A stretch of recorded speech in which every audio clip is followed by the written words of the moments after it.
आज आपण करणार आहोत खमंग खुसखुशीत मऊ लुसलुशीत भोपळ्याच्या घाऱ्या. तुम्हाला भोपळ्याच्या घाऱ्या करायच्या असतील तर सगळ्यात आधी आपण एक मोठा भोपळा घ्यायचा. तुमच्यात जर जास्त खाणार असतील तर तुम्ही 2 घेऊ शकता. आम्ही एकच घेतला आहे.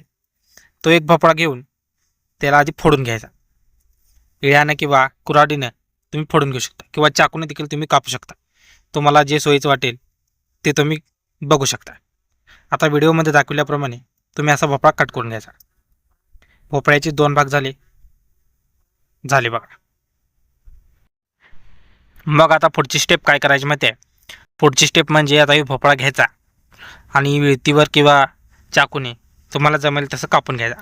ह्याचं एक बारीक बारीक बारीक बारीक भाग करून घ्यायचे. जास्त मोठं पण नाही आणि जास्त बारीक पण नाही, असं मध्यम आकाराचं पण घ्यायचं भाग.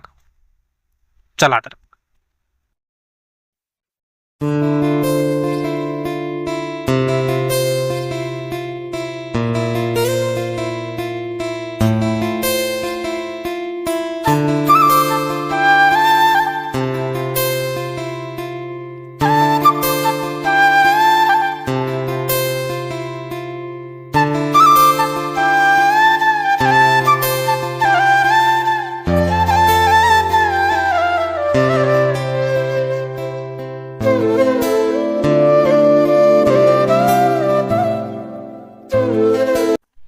आता पुढची स्टेप म्हणजे तो आपण जो कट केलेला भोपळा होता तो किसणीवरती किसून घ्यायचा आणि त्याचा बारीक बारीक किस करायचा.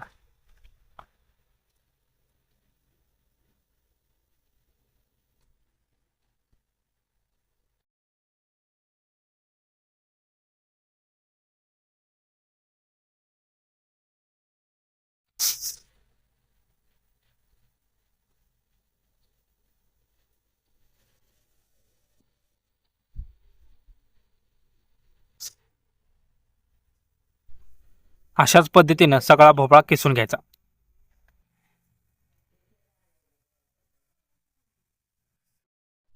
आता भोपळा किसून झाल्यानंतर एक महत्त्वाची स्टेप म्हणजे आपण तो भोपळा जो किसलेला होता तो आपण गॅसवरती शिजवून घ्यायचा. तुमच्याकडे चूल असेल तर तुम्ही चुलीवर शिजवू शकता. त्यामध्ये चेचलेला गूळ घालू शकता आणि सून पावडर ती देखील घालू शकता आणि ते सगळे एकत्र करून ते किसलेला भोपळा आणि गूळ आणि सून पावडर हे सगळं एकत्र शिजवायचं.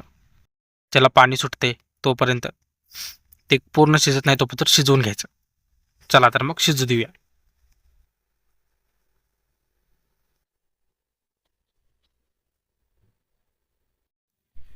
अशा पद्धतीने एकदम गरगरीत असा तो भोपळा शिजवून घ्यायचा. त्याचा एकदम कलर बदलूपर्यंत त्या भोपळ्याला आपण शिजवून घ्यायचा. त्यातला गोळ देखील विरघळायला पाहिजे. अशा पद्धतीने शिजवून घ्यायचा.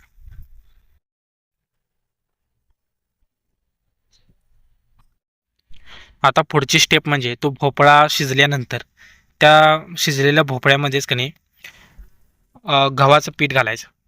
गव्हाचं पीठ आधी चाळून घ्यायचं आणि मग ते त्याच्यामध्ये घालायचं आणि असं त्याला ढवळत राहायचं.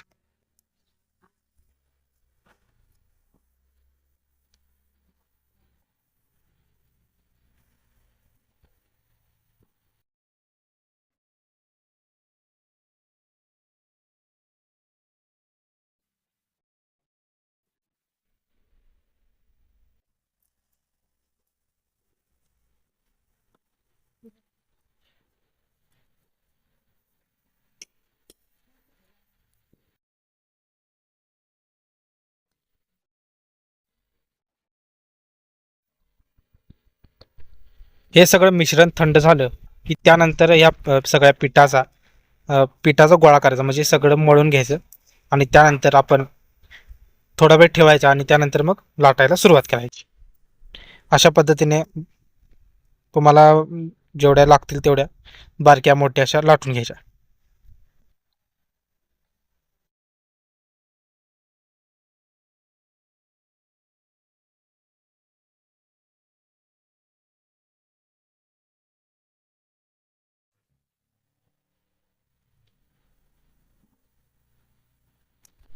तर झाले आपल्या खमंग खुसखुशीत आणि चवदार, तोंडात टाकताच विरघळणारी भोपळ्याची घारी तुम्ही देखील नक्की करून बघा.